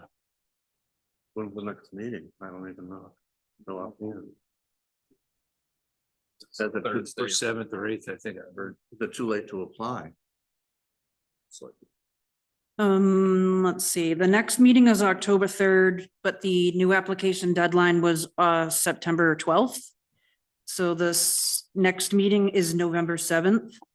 And the new application deadline is October 17th. So you'd have a month to prepare for that meeting.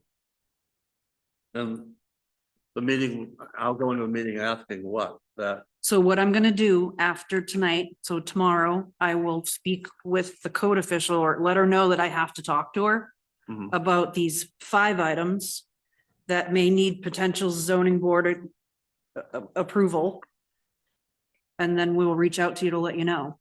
a lot of that can be done on site by just measuring and submitting those measurements as far as the setbacks and interior road setbacks and side setbacks. Correct? Right, well, because some of the dimensions aren't on the plan, it's Right, no, difficult I to say. understand that. I So, understand. so We'll yes, submit a that new- could get satisfied if you just measure and say, oh, look, it is 30. We'll submit a new plan with those measurements on it. Obviously. yeah, so It's only Jessica about already, 25 from- In measure. yeah, and so Jessica already has a list of other things that she would like in the plan, so we can certainly Okay, try to I would address as much agree with of this as well, so. Yep. So we Would you like a definitely copy of? Yeah, so you didn't get a copy of this? I normally just send them to the agents and then I have the agents take care of it from there. Just, I don't think I technically am an agent. I do have a sheet here. Okay, But I think Walter submitted. give me a this phone call or shoot me an email and I'll come pick one up. That's easy.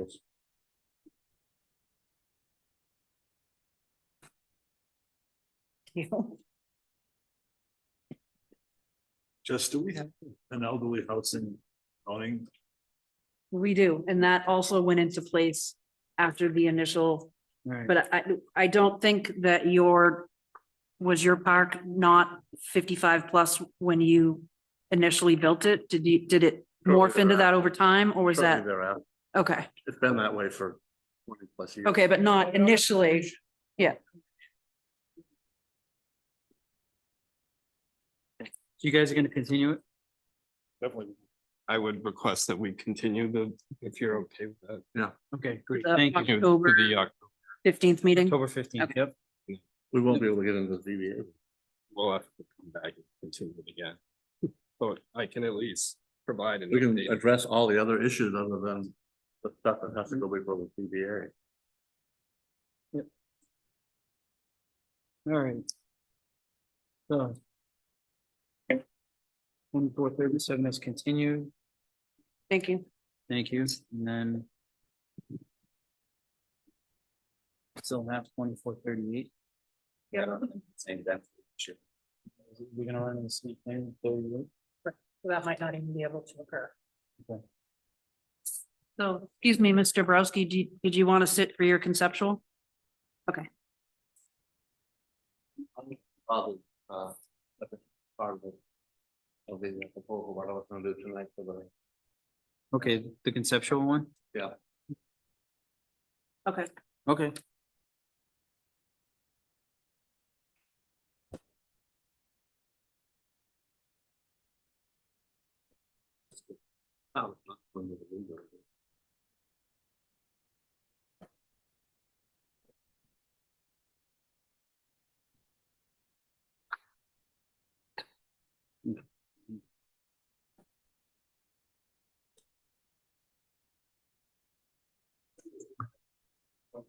That was here.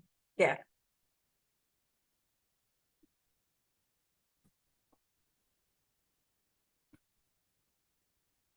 Thirty-eight's withdrawn, so, we don't have any old business? No? Okay. So under new business, we were lumping these together, A, B, and C, case P 2439, building permit commission, these are all for short-term rentals, right? All three of these? So, 39 and 40 are for building permits. Oh, Yep, and then 41 is for the short-term rental. oh, okay. Still, again, the same. They all review revolve process. around the waiver of liability. Yes, Okay. yep, that's, Okay. And we don't have anybody here for them? apparently not, Mm. which is fine, I Okay, guess, right. unless you guys. They don't wish have to be here, right? They don't have, it's not a requirement, but I mean, if you had questions, you just Okay. would be able to answer it, but they seem to be pretty straightforward. So, I get the short-term rental one, the first two for the building permits, what are they for? So you got like, so the difference, so that's a building permit, that's a building permit. Yeah, that's I- But right, it, what are they looking for a building permit? they're looking to build a home, Oh, yeah, and it's just. and they have to that's go the through this sale, process, just to say for, okay. yeah. Private, Okay, class 6 or and, island. and we don't have anybody ask what they're doing. Okay. Didn't really see any glaring Are there any issues? with any issues. stuff? Mm. No, What would make us stop, not approve these? There's really nothing You've just here. said no. Say again, If they wouldn't agree to the waiver of liability. Yeah, I guess so, I guess if they were, but they're not even here. no, that's why they have it here, is. they're But so asking I for- think formally for the record, we have to say that they are obligated, Right. that they have to waive the town's liability. But isn't that, What has to go to the selectmen subsequent to that? Is that? yeah, understanding. there's a review from, highway, police and fire. to meet certain standards. Yep, and then, you guys look at it and then it gets approved by the selectmen and then it gets sent to the building department. It's a process.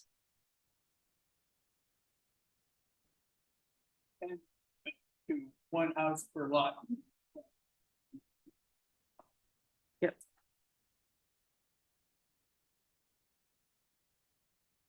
Do we need a formal Yeah, we gotta motion make a on these? motion. Yeah. Yes, We need motions on them too, except, So I make a motion that we approve the two building permits with the notice of limitations of responsibility and waiver of liability for the town of Lowell.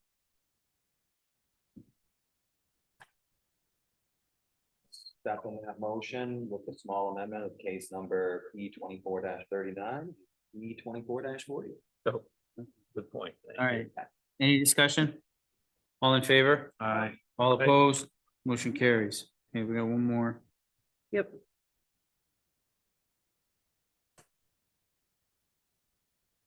Make a motion, we approve case number 24-41 for short-term rental. I'll second the motion.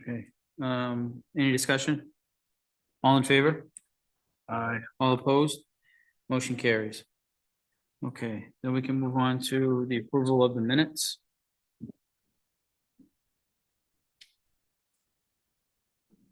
Does anybody have any changes? Yeah, I do. Go ahead. Go ahead. Can I go first? 104, it says Mr. Hillsgrove, he wasn't here, so it couldn't have been him. The only thing I can remember is it was either Roger or Mark who made the point about interior lot lines. You remember? It may have been me, I'll take it. And then There's someone that was here, yeah. yeah, so it certainly can't be an absent there. And then also on lines 135, 137 and 144, it says Mr. Sample, and as I recollect, it was my questions regarding the landscaping design. Okay, 135, 137 and 144. 44 substitutes Brown for Sample. Okay, My edits, sort of a follow-up on that too. When Mr. Semple, said that they were working at nighttime. Then ultimately I asked him if he had a police report. And then when I asked that is when the builder came up. And it all, in my mind, and maybe I'm making too big of a deal of this, but it all speaks to the accuracy. I know nothing nefarious was going on. He was very clear to tell us that, 1,000 times, but it spoke to the accuracy of the applicant and the information they were giving, which leads me to question the accuracy of their information going forward. I'd like to have something along that documented here, because there was that in my mind, that was a big part of the discussion, where the lawyer was telling us adamantly that they did not cut that road. Until the police report was questioned, the builder stood up, then he admitted they cut the road. Is that too much? But it speaks to the accuracy of the information from the applicant, and I think that's a problem going forward.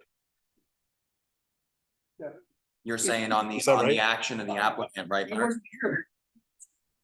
Mark, Yeah, it you're was, talking about about the applicant, right? right. They- Yeah, the lawyer was adamant and not being nefarious, because he said that a million times, but adamant that they did not cut that road. Until Mr. Semple noted that he had called the police at 10 o'clock at night and tried to stop them. It's so loud. And I asked him, Mr. Semple, hey, was there a police report created? And he said yes. And as soon as that happened, the builder stood up. And he came out of nowhere. Yep, I Stood up, remember. came up to the front and said, I did it. Yep, And then, and he was okay in doing it because he had a permit to do it or whatever. I Right. remember that. But it still speaks to the accuracy of that lawyer and the applicant, the information they put forward. And that bothers me. It should be documented somewhere for going forward. okay. Can you give me God, no. an Yeah, area? capture what the No, minutes. I will. I'll write something up. I'll just try to. Yeah, continue and tomorrow. So- and pick a line where you want it to start and end. Yeah. It's around, it would all come around line 398. So I that, agree with Garner. so that way, Yeah, just Jen pick knows kind of where to kind of go where back you want to start and end it. in Want me the to try to recording. read something But tomorrow? I still think that, the attorney may not have known that the builder had done that. That's clearly the case. Yeah. So between, So But that's alleged that clearly that's indicated nefarious by the attorney, I think is really taking that a step forward. Who said nefarious? I thought that's what you said. that's what he kept saying. The He lawyer, kept saying- he wasn't being nefarious. He said it a bunch of times. Okay. But you were suggesting. To the point where it's like, why do you keep saying it then? Thou dost. So this paragraph that starts at like 394 to somewhere around like 400, It was 394. is that like that area? I'm sorry to do that, Jess, but I think it's worth it. It's not me. Jen? Yep, all I need to do is just go. Fix this. Yep. Okay, All right. so somewhere around here. All right, I'll have her just go back and listen to that and But I think mentioning the police report and that the builder stood up after the revelation. Can we get a copy of that police report? We don't need to. I don't think that's kind of water under the bridge at this point. It would stand to their, what's the word, to their character. Okay, So- And whether or not we Yeah. should believe any information they submit going forward. I actually have a change to the minutes. Oh, wow, okay. I was not You there. weren't there, yeah. How do you? I wasn't there. Mhm. Okay, So. A change or that, just that you weren't there?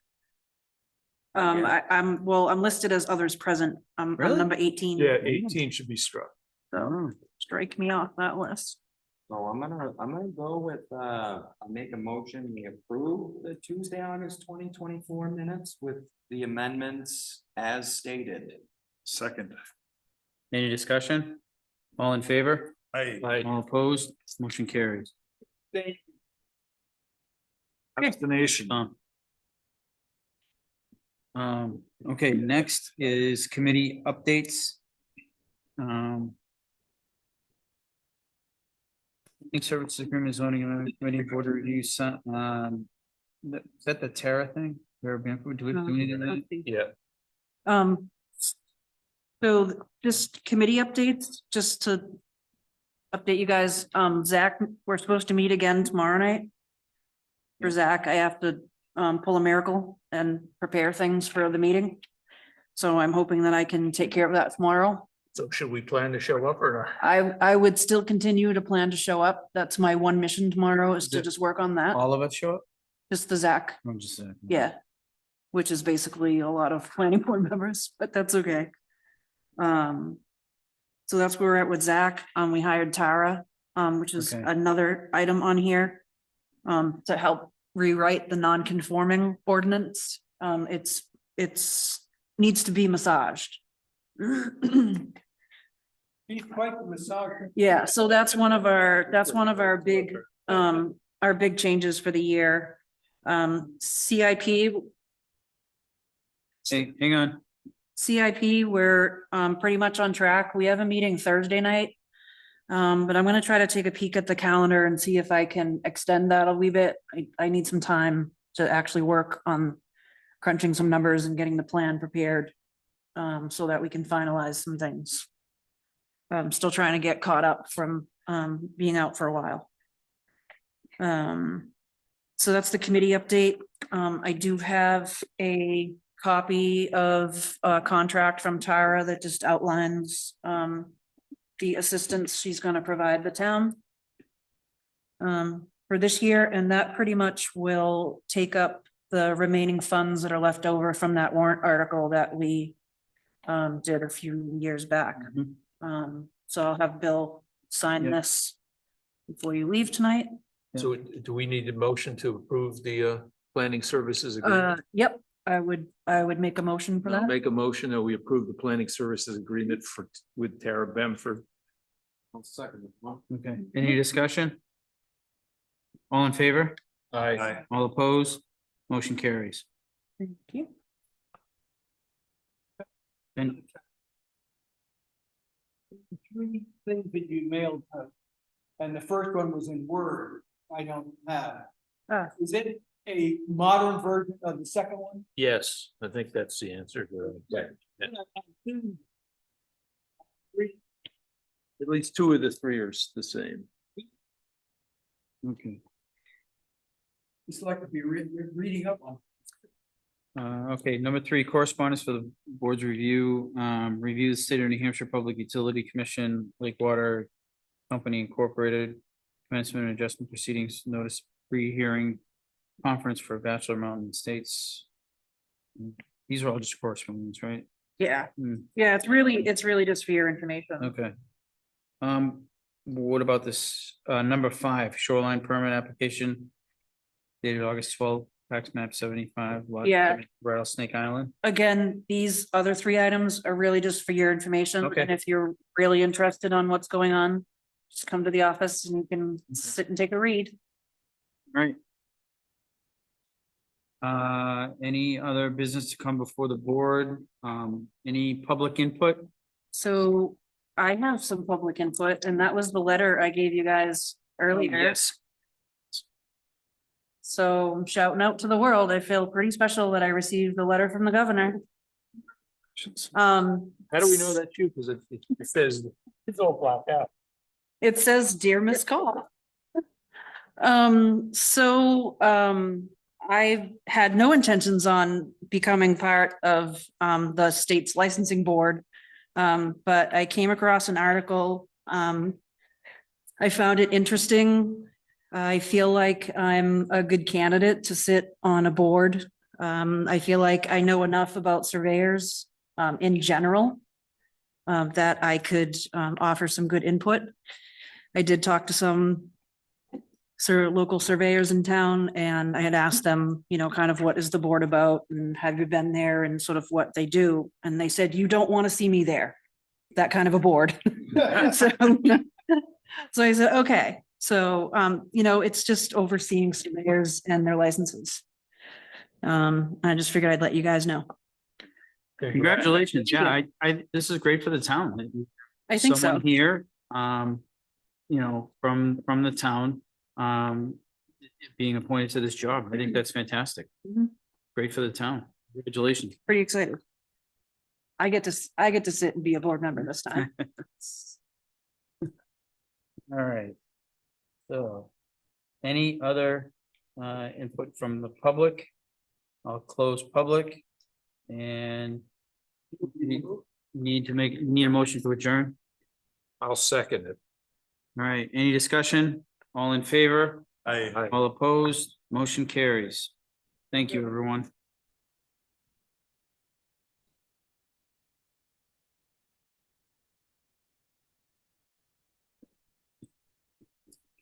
Should leave. Starting again.